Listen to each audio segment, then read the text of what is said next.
अस्सलाम वालेकुम एवरीवन, मैं हूँ डॉक्टर शमाइला मिर्ज़ा हर्बलिस्ट। आज हम बात करेंगे कॉन्स्टिपेशन यानी कब्ज़ के हवाले से। कब्ज़ नौमौलूद बच्चों में भी हो जाती है, जवानों में भी और बूढ़ों के अंदर भी। इसलिए इसका जो भी ट्रीटमेंट या इलाज किया जाता है या जो इसका हल किया जाता है वो भी डिफरेंट होता है, डिफरेंट औकात में डिफरेंट होता है। जैसे हामिला ख़वातीन के लिए कुछ और चीज़ें सजेस्ट होंगी, नवमौलूद बच्चों के लिए कुछ और चीज़ें सजेस्ट होंगी। तो सबसे पहले हम नवमौलूद बच्चों की बात कर लेते हैं। तो नवमौलूद बच्चों के लिए सबसे बेहतरीन ये रहता है कि रहमानिया दवा खाने का अक्सर हाज़मूम उनको दिया जाए। इस तरीके से कॉन्स्टिपेशन होती भी नहीं है और अगर हो जाए तो खुल जाती है और बच्चों की हेल्थ के लिए भी बहुत ज़रूरी है और हाज़मे को सेट करती है। तो सबसे पहले बात यही ज़रूरी है कि आपका हाज़मा जो है वो सेट होना चाहिए, क्योंकि अगर आपका स्टमक सेट होता है उसी सूरत में आपके बाकी जो बॉडी के ऑर्गन्स हैं वो अच्छे तरीके से वर्क करते हैं। दूसरी सूरत में जो चीज़ आप खाएंगे हमारी बॉडी के ऊपर चूँकि उसी का असर होता है, उसी के मिजाज का असर होता है। तो कॉन्स्टिपेशन होना लाजमी सी बात है अगर आप इस तरह की चीज़ें, फ्राइड चीज़ें या जंक फूड या दाल चना का बहुत इस्तेमाल करती हैं, चावलों का बहुत इस्तेमाल करते हैं, या फिर फूल गोभी, मटर, आलू, इस तरीके की चीज़ें बहुत ज़्यादा खाई जाएँ तो गैस्ट्रिक प्रॉब्लम एक तो साथ में हो जाता है, दूसरा कॉन्स्टिपेशन बेइंतहा हो जाती है। तो यकीन मानिए कि इस तरह के प्रॉब्लम्स जब फेस करने पड़ते हैं, कॉन्स्टिपेशन जिनको पुरानी हो जाती है तो बहुत ही क्रिटिकल कंडीशन उनकी हो जाती है। उस सूरत में फिर समटाइम ऐसे भी चांसेस होते हैं कि हुक्ना करने की ज़रूरत आती है। तो इसलिए ऐसी माएँ जो कि अभी बेबी फीडिंग प्रोसेस के अंदर हैं, लाज़मन अपने बच्चों को अक्सर हाज़मूम का इस्तेमाल करवाइए और अपनी स्पेशली डाइट के अंदर ऐसी ग़िज़ा को लें जो कि गैस कम बनाती हो लेकिन शरीर बना के खाने को इस्तेमाल करें। यानी शोरबे वाला सालन हो, उसके अंदर आपने कुटी हुई रोटी शामिल करके खानी है। इस तरीके से ना आपको कॉन्स्टिपेशन का इशू होगा, गैस का इशू होगा, ना आपके बेबी को इशू होगा।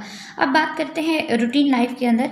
तो स्पेशली ये चीज़ जो है वो मर्दों के अंदर देखी गई है, या ऐसी ख़वातीन जो कि बड़ा गोश्त बहुत ज़्यादा खाती हैं और उसके साथ जो है राइस का बहुत ज़्यादा इस्तेमाल करती हैं।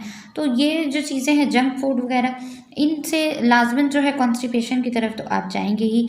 मेल्स की तो चलें ये होती है कि वर्किंग आवर्स होते हैं तो उन्होंने होटल से खाना खाना होता है या बाहर से खाना खाना होता है, तो वो जो उनको जिस तरीके का मतलब मिल जाता है, फिर उसके बाद बैठ के काम करना होता है तो ज़्यादा चांसेस होते हैं कि गैसेस जो है वो बन जाए। उसके बाद टमी निकलना शुरू हो जाता है। जिनकी कॉन्स्टिपेशन होती है उनको तो काफ़ी हार्ड पेट हो जाता है। अब बात करते हैं कि इसका ट्रीटमेंट कैसे किया जाए। तो ट्रीटमेंट है तो बहुत आसान। अगर आप ले सकें तो टमाटर का जो सूप होता है उसका इस्तेमाल कीजिए। अगर ये नहीं आप इस्तेमाल कर सकते तो गुलकंद का इस्तेमाल कीजिए। रात को सोने से पहले 1 से 2 बड़ी चम्मच जो है नीम गर्म दूध के अंदर आप उसको मिक्स करके रात में पी लीजिए। उसके बाद रीशिकन गोलियां मिलती हैं मार्केट से, किसी भी आप यूनानी दवा खाने की ले सकते हैं। उनका इस्तेमाल अगर आप करेंगे 2 टैबलेट सुबह 2 शाम को, उस सूरत में भी आपकी कॉन्स्टिपेशन जो है वो खुल जाती है।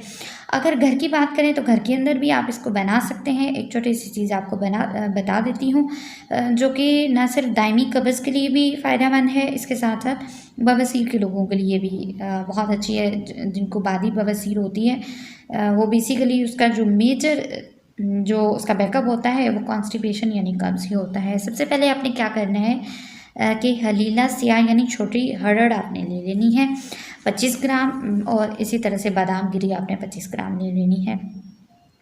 दोनों को आपने कर लेना है ग्राइंड करने के बाद आपने क्या करना है कि 50 ग्राम जो है शहद इसके अंदर मिक्स करना है। अच्छा, जो बादाम गिरी है उसको आप रात भर भिगो कर रख लीजिए, मॉर्निंग में इसका छिलका उतार लीजिएगा।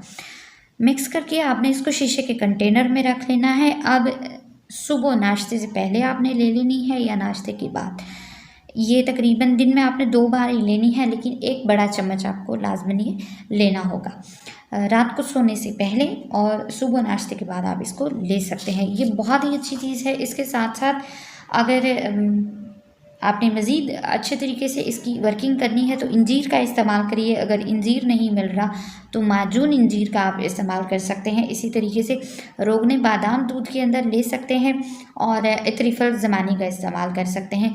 ये थी वो चीज़ें जो कि कॉन्स्टिपेशन को ख़त्म कर सकती हैं।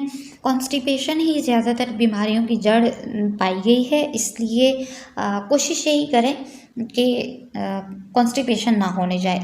एक और चीज़ भी आपको बता देती हूँ, सना मक्खी आपने ले लेनी है, सूंठ ले लेनी है जिसे ड्राई अदरक भी कहा जाता है, हल्दीत भी कहा जाता है, सौंफ आपने ले लेना है, इसके बाद नमक सींधा आपने ले लेना है। सभी चीज़ें हम वज़न होनी चाहिए। पाउडर बना लीजिए। पाउडर बनाने के बाद 1 टीस्पून आपने ये रात में नीम गर्म पानी के साथ ले लेने हैं। अगर आपका बीपी हाई होता है तो फिर आप ये मत लीजिएगा, नमक सेंधा वाला। बाकी चीज़ें जो मैंने बताई हैं आप इसको इस्तेमाल कर सकती हैं और इंशाल्लाह बहुत जल्द कॉन्स्टिपेशन जो है ये ख़त्म हो जाएगी। मिलते हैं नई वीडियो में। रखिएगा अपना बहुत सारा ख्याल, लेकिन काइंडली चैनल को सब्सक्राइब कर लिया करें और बेल आइकन को भी प्रेस कर लें ताकि इस तरीके की अच्छी वीडियोज़ आपको मिलती रहें। दुआओं में ज़रूर याद रखा करें। अल्लाह हाफिज़।